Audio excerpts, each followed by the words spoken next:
Hello guys, welcome back to another video of x86 assembly. This is the last video that I am going to upload about x86 assembly basics.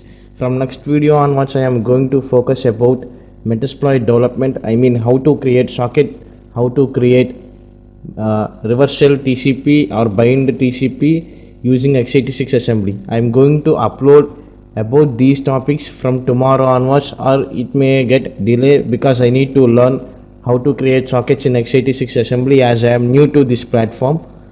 I will try to upload the videos as soon as it is possible.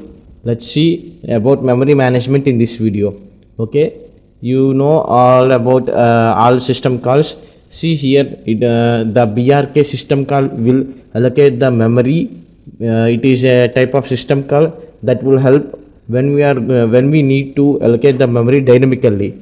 So this will allocate the space behind the application image in the memory. It accepts only one argument, that is the memory. I mean the number of bytes that you must allocate. The number of bytes to be allocated to a file or something. You must pass that argument to EBX register. Then the space will get allocated by using BRK system call. If any errors raised when the BRK system call allocating memory, then the BRK system call will returns -1 in the EBX register. If you inspect, if there is any error, you can inspect using GDB debugger. I am not going to show about. I didn't show about debugging the assembly programs because it will get messed when I try to debug in my Linux system. There is a problem with my debugger, but if you have enough time when you debug the program, if you have any error while allocating the space, you can see the -1 or negative code, or any negative code can be written to EBX register. It denotes that there is an error while allocating the memory.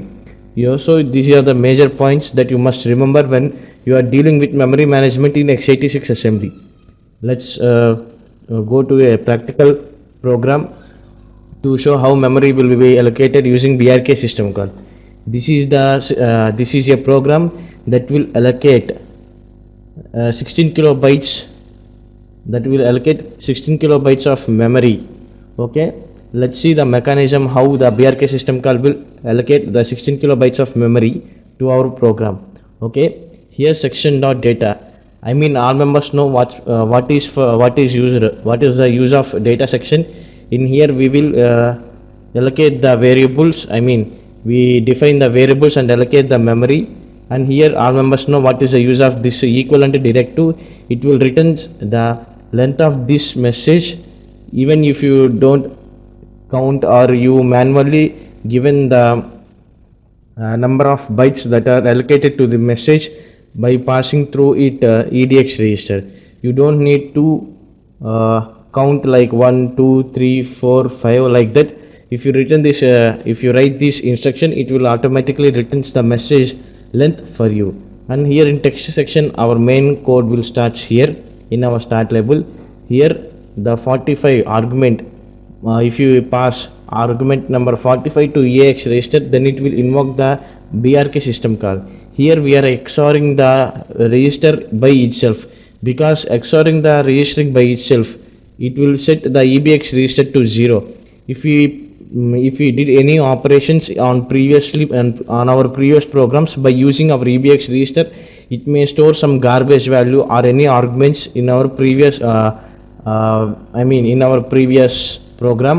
So here if we XOR the register by itself, then it will the register will get clear and the EBX register will be set to 0.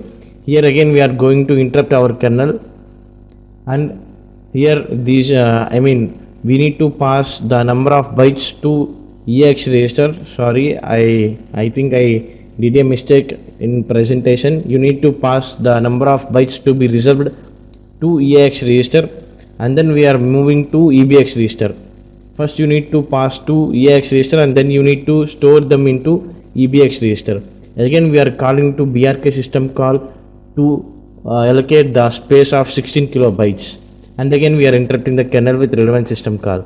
Here comparison, I mean at last we need to store the bytes in the EBX register only. Starting we need to, I mean, to know the perfect bytes that are to added, I mean that are to be allocated, you need to add to EAX register to the number of bytes to be reserved. Then you will get the resultant address, I mean effective address will be written to EAX register. After getting the resultant address, you must return the resultant address to EBX register. So then the address will get hold by EBX register. Then it will get a point to the memory location that we are allocated by using our BRK system call. I think all members get an idea about these two steps that I written. And again here you need to compare the EAX register with 0. If it is not 0 or less than 0, then it must exit the program. Here JL means it is an unconditional flag, I mean it is a conditional flag. Jump not less than, I explained, I mean I gave a picture about this in my previous video. You can refer my previous videos about about conditional jump instructions. Title name as conditional jump instructions. And again you need to move the resultant address to EDI means destination index register. And afterwards you need to subtract, that means you need to point to the last word, last double word.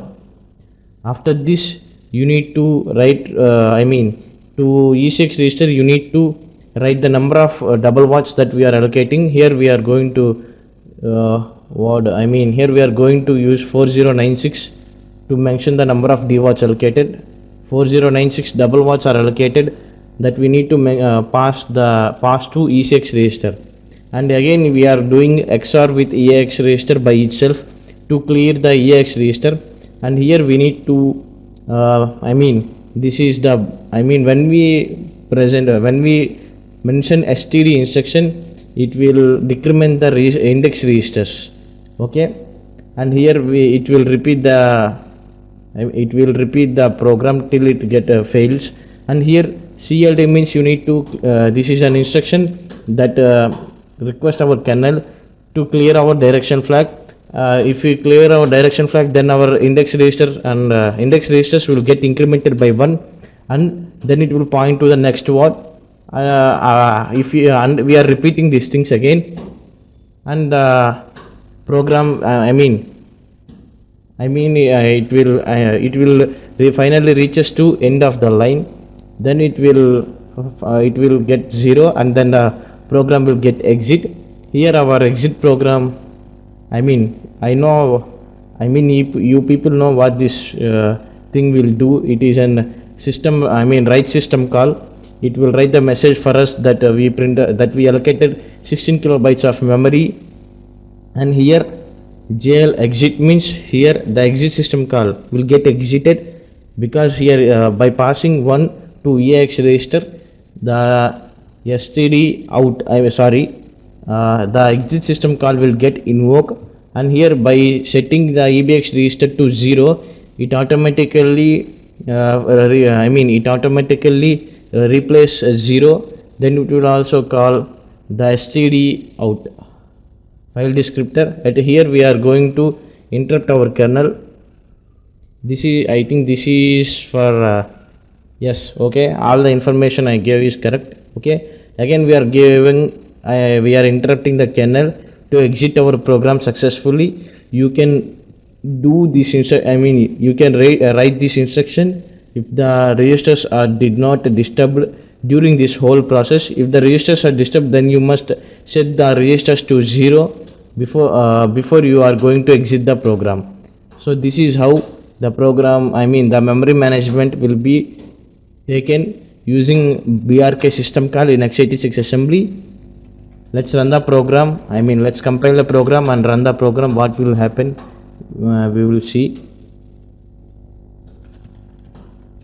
ld-m elf i386 mem.o. we are going to create a binary file. See here, the allocated memory is 16 kilobytes. I think all people got an idea how to do memory management using BRK system call. So the BRK system call is used to allocate the memory dynamically. I hope all people understand about the memory management in x86 assembly. If you want to know, if you want to know about x86 assembly, you can refer to tutorials point or asmtutor.com, like these websites. I hope you like this video. I am going to release new videos related to exploit development by next week onwards. This is the last video that I am recording related to basics of x86 assembly. I hope you like this series. If you like the content in the video, please do like and subscribe, and smash the subscribe button and tap on the bell icon and never miss an update from our channel. Happy learning. Have a great day. Bye bye.